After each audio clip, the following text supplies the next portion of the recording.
me the way into the doleful city, threw me the way into eternal grief, threw me the way among a race forsaken. Justice moved my heavenly constructor, divine omnipotence created me, and highest wisdom joined with primal love. Before me nothing but eternal things were made, and I shall last eternally. Abandon hope forever, you who enter. I saw these words spelled out in somber colors, inscribed along the ledge above a gate. Master, these words I see are cruel. Now here you must leave all distrust behind. Let all your cowardice die on this spot. We are at the place where earlier I said you could expect to see the suffering race of souls who lost the good of intellect. Here sighs and cries and shrieks of lamentation echoed throughout the starless air of hell. At first these sounds resounding made me weep. Tongues confused, a language strained in anguish with credences of anger, shrill outcries, and raucous groans in time to slapping hands.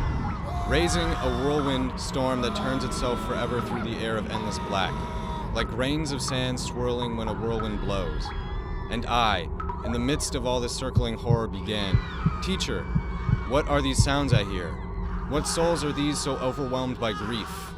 And he to me, "This wretched state of being is the fate of those sad souls who lived a life but lived it with no blame and with no praise. They are mixed with that repulsed choir of angels, neither faithful nor unfaithful to their God, but undecided in neutrality.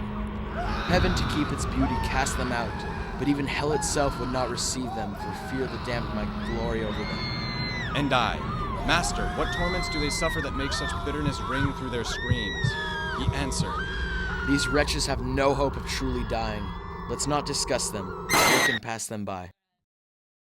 An interminable train of souls pressed on, so many that I wondered how death could have undone so great a number. When I had recognized a few of them, I saw the shade of the one who must have been the coward who made the great refusal. At once I understood, and I was sure that this was the sect of evil souls who were hateful to God and to his enemies.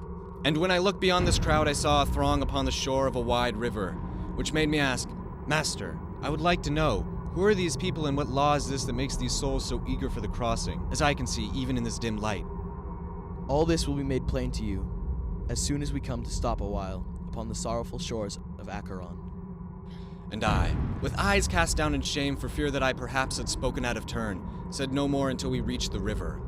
And suddenly, coming towards us in a boat, a man of years whose ancient hair was white screamed at us, "Woe to you, perverted souls! Give up all hope of ever seeing heaven.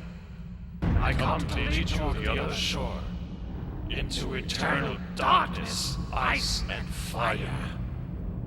And you, the living soul, you over there, get away from all these people who are dead." But when he saw I did not move aside, he said, "Another way, by other course. Not here shall you pass to reach the other shore. A lighter skiff than this must carry you." And my guide, "Charon, this is no time for anger. It is so willed. There where the power is for what is willed, that's all you need to know." These words brought silence to the woolly cheeks of the ancient steersman of the livid marsh, whose eyes were set in glowing wheels of fire. Then all together, weeping bitterly, they packed themselves along the wicked shore that waits for every man who fears not God. The devil, Charon with eyes of glowing coals, summons them all together with a signal, and with an oar he strikes the laggard sinner. Away they go across the darkened waters, and before they reach the other side to land, a new throng starts collecting on the side. All those who perish in the wrath of God assemble here from all parts of the earth. They want to cross the river. It is divine justice that spurs them on, turning the fear they have into desire. A good soul never comes to make this crossing. So if Charon grumbles at the sight of you, you see now what his words really mean." He finished speaking, and the grim terrain shook violently, and the fright it gave me even now in recollection makes me sweat. Out of the fear-drenched land a wind arose which blasted forth into reddish light, knocking my senses out of me completely. And I fell as one falls tired into sleep.